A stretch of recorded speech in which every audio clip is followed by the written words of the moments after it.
অভিষেকের আত্মসহায়ককে তলব ইডির। অভিষেকের এবার আত্মসহায়ককে তলব করলো ইডি। রক্ষা কবচ যে উচ্চ আদালতে আত্মসহায়ক। অভিষেক বন্দ্যোপাধ্যায়, তার স্ত্রী, তার বাবা মায়ের পর তার আত্মসহায়ককে তলব করলো ইডি। রক্ষা কবচ যে উচ্চ আদালতে যায় অভিষেকের আত্মসহায়ক সুমিত রায়কে তলব করা হয়েছে। যদিও ইডির তলবকে চ্যালেঞ্জ করে কলকাতা হাইকোর্টে যায় সুমিত। কলকাতা হাইকোর্ট ইডিকে বলেছে 10ই ডিসেম্বরের মধ্যে নিয়োগ দুর্নীতি সংক্রান্ত সব মামলা শেষ করতে হবে। সূত্রের খবর, সেই অনুযায়ী ইডি এবং অভিষেকের আত্মসহায়ককে তলব করেছে। এই বিষয়ে আরো বিস্তারিত জানবো। আমাদের সাথে টেলিফোন লাইনে রয়েছে আমাদের প্রতিনিধি রিমিক মাঝি। রিমিক, তোমার থেকে যেটা জানতে চাইবো, দেখো, প্রথমে অভিষেক বন্দ্যোপাধ্যায়, তারপর তার স্ত্রী, তার বাবা মা, এরপরে অভিষেকের আত্মসহায়ককে তলব করলো ইডি। কেন, এর থেকে কি আরো কিছু নতুন তথ্য উঠে আসবে বলে মনে করা হচ্ছে? দেখো, ডিভিশন বেঞ্চের যে নির্দেশ ছিল, পেমেন্টের ডিভিশন বেঞ্চের যে গত 10ই অক্টোবরের মধ্যে অভিষেক বন্দ্যোপাধ্যায়কে ইডি যে সমস্ত নথি চেয়েছে সেগুলো জমা দিতে হবে। কিন্তু আমরা 10 তারিখ দেখেছি, জাস্টিস অমৃতা সিনহার বেঞ্চে যখন এই মামলাটা পেমেন্ট বেঞ্চে হচ্ছিল, তখন কিন্তু ইডি জানিয়েছিল যে অভিষেক বন্দ্যোপাধ্যায়ের পক্ষ থেকে তারা এখনো কোনো নথি পায়নি। কিন্তু যেটা জানা যায়, ইডি সূত্রে রাত্রি 12টা নাগাদ অভিষেক বন্দ্যোপাধ্যায় ইডির চাওয়া সমস্ত নথি জমা দিয়েছিল। এবং তার ভিত্তিতেই যেটা আগের দিন গত সপ্তাহে বিচারপতি সৌমেন সিলের ডিভিশন বেঞ্চ যেটা ইডিকে নির্দেশ দিয়েছিল যে অভিষেক বন্দ্যোপাধ্যায় যে সমস্ত নথি জমা দেবেন সেই সমস্ত নথিকে ভালো করে খুঁটিয়ে দেখতে হবে, কোনো তাড়াহুড়ো করা যাবে না। সেই নথিকে ইডিকে ভালো করে খতিয়ে দেখে তারপর যদি মনে হয় অভিষেক বন্দ্যোপাধ্যায়কে ডাকতে পারবেন, অথবা আর বাকি যাদের ডাকার প্রয়োজন হবে সেই নথির ভিত্তিতে, তাহলে তারা ইডি শীঘ্র ডাকতে পারবে। দেখো, যেটা চিন্তাই মনে করা হচ্ছে যে 10 তারিখ রাত্রি 12টার মধ্যে অভিষেক বন্দ্যোপাধ্যায় নথি জমা দিয়েছেন, তারপরে সেই সমস্ত নথি খতিয়ে দেখতেছে ইডি, এবং তারপরে মনে করা হচ্ছে সেই নথিতে নিশ্চয়ই তারা এই সুমিত রায়, অভিষেক বন্দ্যোপাধ্যায়ের প্রিয় বা আত্মসহায়ক এই সুমিত রায়কে তাদের মনে হয়েছে অভিষেকের দেওয়া নথির ভিত্তিতে তাকে জিজ্ঞাসাবাদের প্রয়োজন রয়েছে। সেই কারণেই তাকে আগামী সোমবার সিজিও কমপ্লেক্সে কিন্তু ডাকা হয়েছে।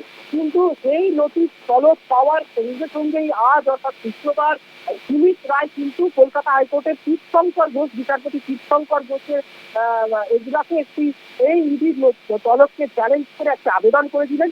সেই আবেদনের ভিত্তিতে যেটা বিচারপতি তীর্থঙ্কর ঘোষ যেটা বলেছেন যে ইডিকে অনুরোধ করেছেন যে সোমবার দিন সকাল 10:30টার পরিবর্তে কিন্তু 12টার পর সুমিত রায়কে যেন হাজিরার জন্য ডাকা হয়। কেননা সোমবারই কিন্তু দ্রুত যে শুনানির আর্জি জানানো হয়েছিল সুমিতের পক্ষ থেকে, এটা মনে করা হচ্ছে যে সোমবার দিন সকালবেলা একদম আদালত খোলার সঙ্গে সঙ্গেই তীর্থঙ্কর ঘোষের এক্সাতে এই সুমিত রায়ের আবেদনের মামলাটি শুনানি হবে।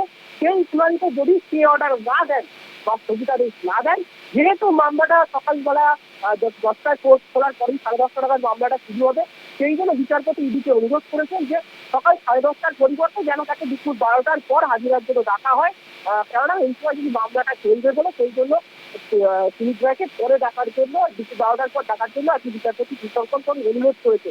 ঠিক একই কথা যে এই যে প্রাথমিক নিয়োগ দুর্নীতি মামলা এবং সেই মামলার তদন্ত করতে গিয়ে কিন্তু অভিষেক বন্দ্যোপাধ্যায়ের সংস্থা লিফট অ্যান্ড বাউন্সের নাম ধরায়, তারপরে লিফট অ্যান্ড বাউন্সের প্রাক্তন ডিরেক্টর উদয় কৃষ্ণ ভদ্র ইডির হাতে গ্রেপ্তার হয়। উদয় কৃষ্ণ ভদ্রকে গ্রেপ্তার করার পর তাকে জিজ্ঞাসাবাদের পরে কিন্তু নাম আছে লিফট অ্যান্ড বাউন্সের যে 6জন ডিরেক্টর ছিলেন, তার মধ্যে অভিষেক বন্দ্যোপাধ্যায় ছিলেন সিইও, এবং এই লিফট অ্যান্ড বাউন্স সংস্থা থেকে টালিগঞ্জের বিভিন্ন অভিনেতা অভিনেত্রীদের নাম ছিল। সেইগুলো নিয়ে কিন্তু মামলা অনেক দূর গড়ায়, এবং সেই মামলা দেখো আজকে কিন্তু কারো একটা বলা যায় যে ঐতিহাসিক রায় দিয়েছে। এই মামলাতেই কিন্তু গত 29শে সেপ্টেম্বর কিন্তু বিচারপতি অমৃতা সিনহা ইডি তদন্তকারী আধিকারিক মিথিলেশ মিশ্রকে সরিয়ে দিয়েছিলেন। তার কাজে অগ্রগতি নেই। এই লিফট অ্যান্ড বাউন্স সংস্থার ডিরেক্টর সিইওদের যে সম্পত্তির খতিয়ান জমা দিতে বলা হয়েছিল, 29 তারিখ এই ইডি যে সম্পত্তির খতিয়ান দিয়েছিল তাদেরকে প্রচন্ড ক্ষোভ প্রকাশ করে মিথিলেশ মিশ্রকে এই তদন্ত থেকে নয়, গোটা রাজ্য ইডি সিবিআই যে তদন্ত করছে সমস্ত তদন্ত থেকে মিথিলেশ মিশ্রকে সরিয়ে দেওয়ার নির্দেশ দিয়েছিল। তারপরে ইডির পক্ষ থেকে আবেদন করা হয়েছিল যে মিথিলেশ মিশ্রকে রাখা হোক, তিনি যথেষ্ট যোগ্য, তিনি তদন্তকে সঠিক পথে এগিয়ে নিয়ে যেতে পারবেন।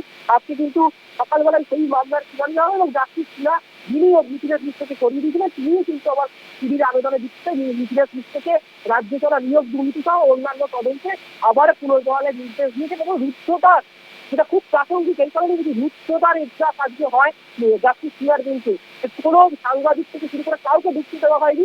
ঠিক একইভাবে কিন্তু তারপরেই কিন্তু অভিষেক বন্দ্যোপাধ্যায়ের আত্মসহায়ক যাকে ডেকেছে ইডি সেই সুমিত রায় কিন্তু বিচারপতি শিবশঙ্কর ঘোষের এক্সামে কিন্তু আবেদন করেন তার তরফ থেকে চ্যালেঞ্জ করে ইডির তরফকে। আমরা দেখেছি এর আগেও কিন্তু যখন গত 3রা অক্টোবর বা 9ই অক্টোবর অভিষেক বন্দ্যোপাধ্যায়কে ডাকা হয়েছিল, একইভাবে কিন্তু অভিষেক বন্দ্যোপাধ্যায় কিন্তু সেই জাস্টিস সিআর সেই ইডির তরফকে চ্যালেঞ্জ করে কিন্তু ডিভিশন বেঞ্চে গিয়েছিলেন এবং সেই ডিভিশন বেঞ্চ কিন্তু স্থগিতা না দিলেও যেটা নির্দেশ দিয়েছিল যে 10 তারিখের মধ্যে সমস্ত নথি জমা দেবে অভিষেক।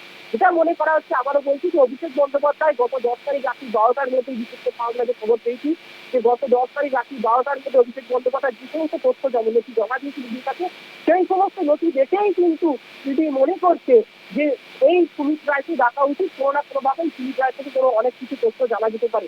এই সুমিত রায় কিন্তু মনে রাখতে হবে গরু পাচার মামলা যখন তদন্ত ছিল সেই তদন্তেও কিন্তু এই অভিষেক বন্দ্যোপাধ্যায়ের আত্মসহায়ক সুমিত রায়ের কিছু নাম উঠে এসেছিল। এবার প্রাথমিকের নিয়োগ দুর্নীতি মামলাতেও কিন্তু ওই অভিষেক বন্দ্যোপাধ্যায়ের আত্মসহায়ক বা পিএ সুমিত রায়ের নাম উঠতো। আগামী সোমবার সকালবেলা একদম ফার্স্ট আওয়ারে কিন্তু বিচারপতি শিবশঙ্কর ঘোষের এর কিন্তু এই সুমিত ঘোষের আবেদনে ইডির তরফকে চ্যালেঞ্জ করে যে আবেদন তার শুনানি রয়েছে। যদি আদালত সেই অর্ডার দেয় কিনা সে বিষয়ে নজর থাকবে, যদি না দেয় তাহলে দুপুর 12টার পর সুমিত রায়কে কিন্তু সিজিও কমপ্লেক্সে ইডির তলবে হাজিরা অবশ্যই দিতে হবে।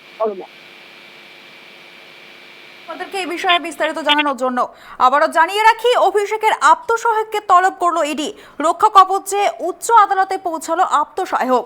অভিষেক বন্দ্যোপাধ্যায় এবং রুজিরা বন্দ্যোপাধ্যায় তার বাবা মার পর এবার অভিষেক বন্দ্যোপাধ্যায়ের আত্মসহায়ককে তলব করেছে কেন্দ্রীয় তদন্তকারী সংস্থা। যদিও রক্ষা কবচে উচ্চ আদালতে গিয়েছিল অভিষেকের পিএ, কিন্তু সেখানে রক্ষা কবচ পায়নি। আদালতের তরফ থেকে জানানো হয়েছিল যে সোমবার সকাল 10:30টার জায়গায় তাকে দুপুর বেলা 12টার পর হাজিরার সময় ধার্য করা হোক। সোমবার ফের এই মামলার শুনানি রয়েছে।